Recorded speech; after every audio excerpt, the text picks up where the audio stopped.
গত পর্বে আমরা দেখেছি শায়লা, সামুন এবং তপভাই মুখোমুখি হয়েছে। আজকে শায়লা আবার তার দুই বয়ফ্রেন্ড সামুন এবং তপভাইকে নিয়ে পদ্মপাতা মার্ট থেকে শপিং করতে এসেছে।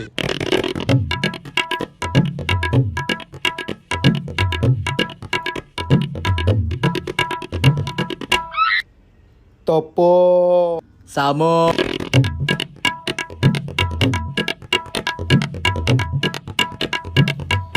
তপু আমার থেকে বেশি শপিং করবে, আমি বেঁচে থাকতে তো তা হতে দিব না। আজকে ওকে দেখাবো শপিং কাকে বলে।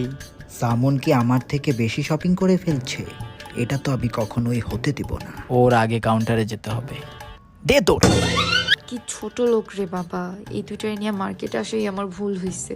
ভাবছিলাম ওদের শুধু টাকা পয়সা নাই, ওদের তো মান সম্মানও নাই। এটাই তোদের জীবনের শেষ শপিং। এই পাঞ্জাবি আমার, সামুন, এই পাঞ্জাবিতে আমি আগে চোখ দিয়েছি। এই পাঞ্জাবিতে আমি আগে হাত দিছি। এই পাঞ্জাবি আমাকে দিয়ে দে সামুন। এই পাঞ্জাবি আমারে দিয়া দে তপ। সামুন, তপ, এই এই থামো তোমরা, কি শুরু করছো তোমরা?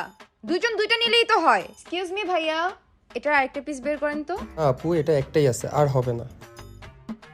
এটা আমি আগে নিছি। আমার চোখ আগে পড়ছে এটার উপরে। আমার হাত আগে পড়ছে এটা এর কারো উপরে। নিতে হবে না, ছাড়ো, এটা কারো নিতে হবে না। তুমি যদি এটা আমাকে না কিনা দাও তাহলে তোমার সাথে রিলেশনশিপ শেষ। আমি তোমার সাথে রিলেশনশিপ রাখবো না, এটা যদি আমাকে তুমি না কিনে দাও। তোর সাথে রিলেশনশিপ না রাখলে কি হবে? তুই চলে যা। রাখো তোমরা, তোমরা থাকবে না মানে আমিই থাকবো না তোমাদের সাথে। লজ্জা শরম নাই? আমার টাকা চলো আবার আমার সাথে ব্রেকআপ করো।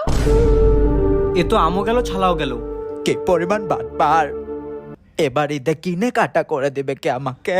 ভাবছিলাম পদ্মপাতার সবকিছু কিনালাম। ধোকাবাজ! চল ধরে গিয়া, চল ধরে ধরি আজকে আমাদের সাথে ধোকা। ভাই ভাই ভাই পাঞ্জাবিটা দিয়ে যান। ছোট লোকগুলোর সাথে ফাইনাল ব্রেকআপ, আর জীবন আমারে পাবে না।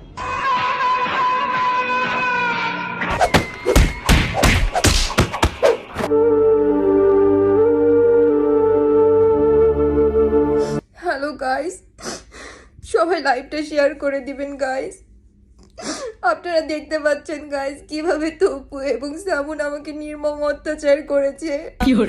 আমাকে মেরে ভচকাই দিছে গাইস। শুধুমাত্র কেন আমি ওদেরকে পদ্মপাতা থেকে শপিং করে দিলাম না? এতদিন শুধু ওরা দুইজন আমার সাথে টাকার লোভে ছিল গাইস। মার্কেট ভর্তি মানুষের সামনে গাইস আমাকে নির্মম ভাবে অত্যাচার করেছে, একটা মানুষ এসে ধরে নাই।